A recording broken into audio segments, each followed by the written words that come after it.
नमस्कार. Prime time महाराष्ट्रमध्ये मी सुहास आपल्या सगळ्यांचं स्वागत करतो. एक मोठी बातमी मी तुमच्या समोर घेऊन आलोय. बातमी महत्त्वाची आहे.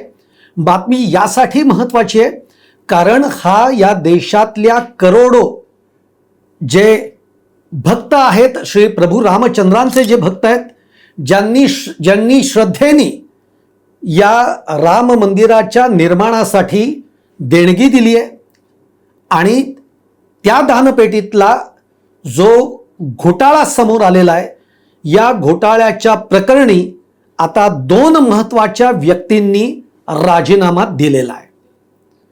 आत्तापर्यंत हा घोटाळा समोर आल्यानंतर आत्तापर्यंत SITची चौकशी तिथे सुरू आहे. या प्रकरणी 8 जणांना ताब्यातही घेतलेलं आहे. पण या श्रीराम मंदिराच्या ट्रस्टचे जे अध्यक्ष आहेत चंपतराय आणि अनिल मिश्रा, हे आत्तापर्यंत या प्रकरणावर गप्प होते किंवा अशा पद्धतीचं काही घडलेलंच नाही आहे या आविर्भावामध्ये ते अनेकांना उत्तरं देत होते.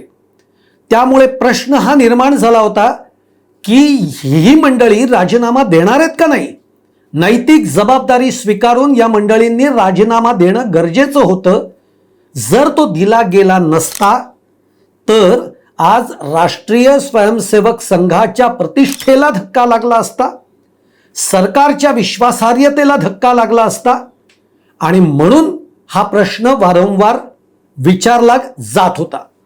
अखेर आज चंपतराय आणि अनिल मिश्रा यांनी आपल्या ट्रस्टच्या अध्यक्षपदाचा राजीनामा दिलेला आहे आणि तो देत असताना त्यांनी असं सांगितलंय की आम्ही आमची नैतिक जबाबदारी ओळखून हा राजीनामा देतोय. पण चंपतराय आणि अनिल मिश्रा, हा राजीनामा द्यायला तुम्ही प्रचंड वेळ घेतलात. कारण ही घटना ही साधी नाही आहे, ही सोपी नाही आहे.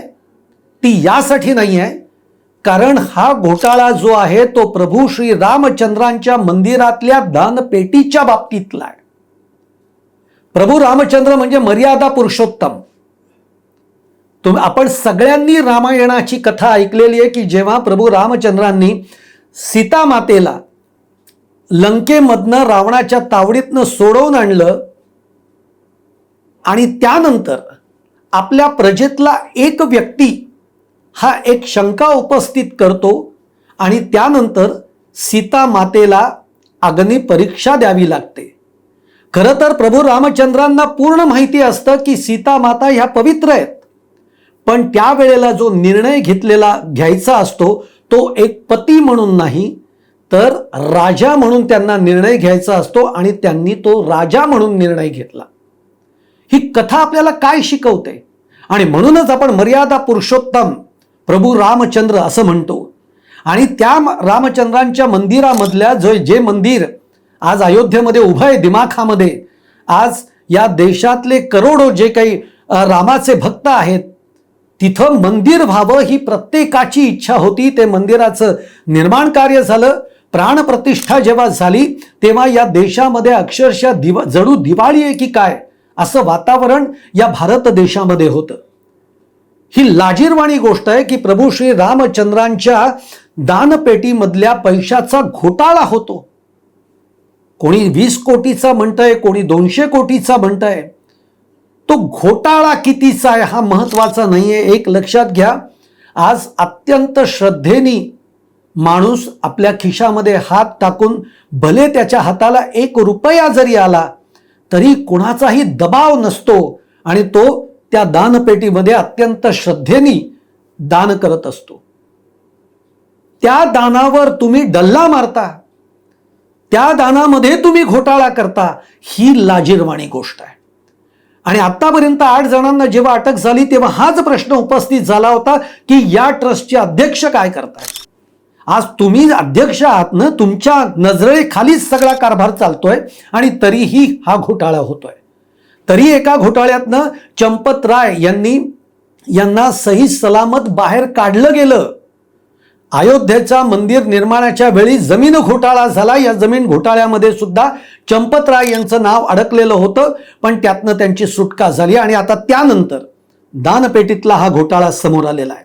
SIT चौकशी करेल, नेमका हा घोटाळा कितीचा आहे हे उघडविल.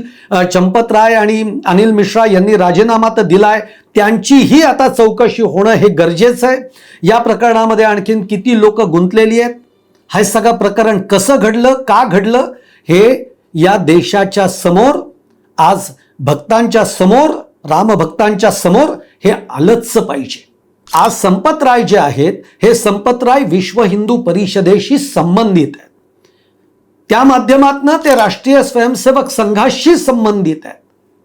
आणि म्हणून या ठिकाणी राष्ट्रीय स्वयंसेवक संघ आणि सरकार यांची अग्निपरीक्षा होती, कारण हे दोघं राजीनामा देत नव्हते.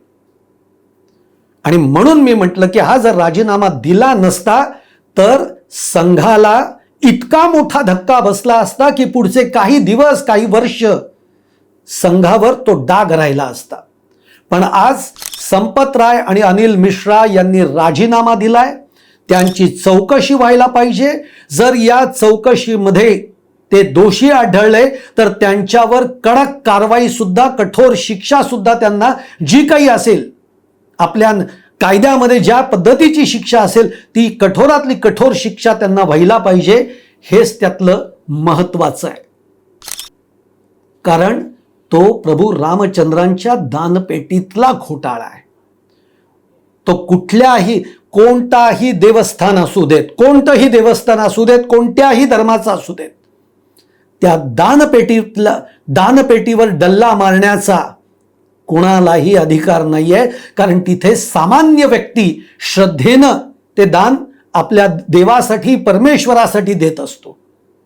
जेव्हा प्रभू श्री रामचंद्रांच्या मंदिराच्या या उभारणीसाठी दान हे मागण्यात आलं होतं की तुम्ही सढळ हाताने तुम्हाला जे काही वाटतंय, मनापासून वाटत असेल, कोणालाही जबरदस्ती नाही, तुम्ही दान द्या. या प्रकरणी लोकांनी तर दान दिलेलंच आहे, जे जे आपल्या परीने शक्य असेल ते दान दिलेलं आहे. या प्रकरणामध्ये अनेक काही संघटना असतील, पक्ष असतील, काही संस्था असतील, त्यांनी सुद्धा मदत केलेली आहे. आज संजय राऊत यांनी एक्स पोस्टवर एक ट्विट करत त्याच्यामध्ये म्हटलंय की शिवसेनेकडनं आम्ही चांदीच्या विटा या प्रभू रामचंद्रांच्या या मंदिराच्या निर्माणाच्या कार्यामध्ये आम्ही दान केलेली आहे. त्या विटा गेल्या कुठे? ते सगळं साहित्य आम्ही दिलेलं आतापर्यंतचं दान गेलं कुठे? याचं आम्हाला उत्तर हवंय. हा प्रश्न संजय राऊतांनी विचारलाय. लाज वाटली पाहिजे या सगळ्या मंडळींना अशा पद्धतीने घोटाळा करत असताना. पण चला, आपण म्हणतो देर सही, पण काहीतरी दुरुस्त झालेलं आहे. आणि संपतराय आणि हे अनिल मिश्रा यांनी राजीनामा दिलाय. ही आत्ता अत्यंत महत्वाची गोष्ट आहे. पण त्याचबरोबर ज्या SITची चौकशी सुरू आहे, या चौकशीमधनं सगळं सत्य हे लोकांच्या समोर आलं पाहिजे. हीच खरी प्रत्येकाची मागणी राहणार आहे. तुम्हाला माझा हा व्हिडिओ आवडला असेल तर नक्की लाईक करा, शेअर करा, चॅनल सबस्क्राईब करायला विसरू नका आणि तुमच्या देखील कमेंट या कमेंट बॉक्समध्ये जरूर टाका.